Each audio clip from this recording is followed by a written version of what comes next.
Question d'André. J'ai acheté un appartement en VFA, vente en l'état de futur achèvement. Là, c'est dans le neuf. En juillet 2017, prévu pour le deuxième trimestre 2019. Actuellement, les travaux n'ont pas commencé, seules les fondations auraient été réalisées, ce que nous ne pouvons vérifier, et nous n'avons aucune information sur le calendrier prévu. En cas de retard de livraison, le vendeur est-il tenu de prévenir l'acquéreur et vers qui se tourner pour exiger une indemnisation ?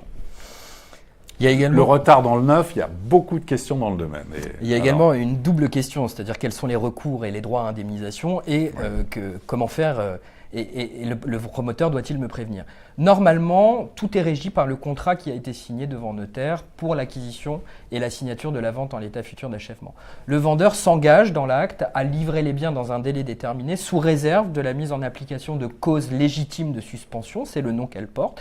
C'est-à-dire dans l'acte, vous avez des causes qui permettent au promoteur de revendiquer légalement, de par le contrat en tout cas, la possibilité d'avoir un retard. En tout état de cause, il se doit de prévenir l'acquéreur des différentes causes légitimes de suspension qui sont intervenues, puisque le contrat oblige le vendeur à le prévenir. Si jamais les retards interviennent du fait d'une cause autre que celles qui sont prévues au contrat, dans ces cas-là, il est très rare que les contrats de vente en l'état futur d'achèvement prévoient une indemnisation du promoteur vers l'acquéreur. Dans ces cas-là, on n'a plus d'autre solution que de saisir la justice pour demander une indemnisation. Donc André peut faire appel à un huissier aussi, ça veut dire aussi se rendre sur place, de voir l'état des travaux. Et en tout cas, vous avez intérêt à constituer un dossier, c'est valable pour André, mais pour vous tous, notamment dans le neuf, quand vous sentez qu'il y a des retards importants dans les travaux, ne pas hésiter vraiment à commencer à se constituer un dossier, c'est très important. Et seuls les écrits restent. Engager Tout à et fait. commencer à engager, alors évidemment au départ à l'amiable, mais ensuite des procédures, donc type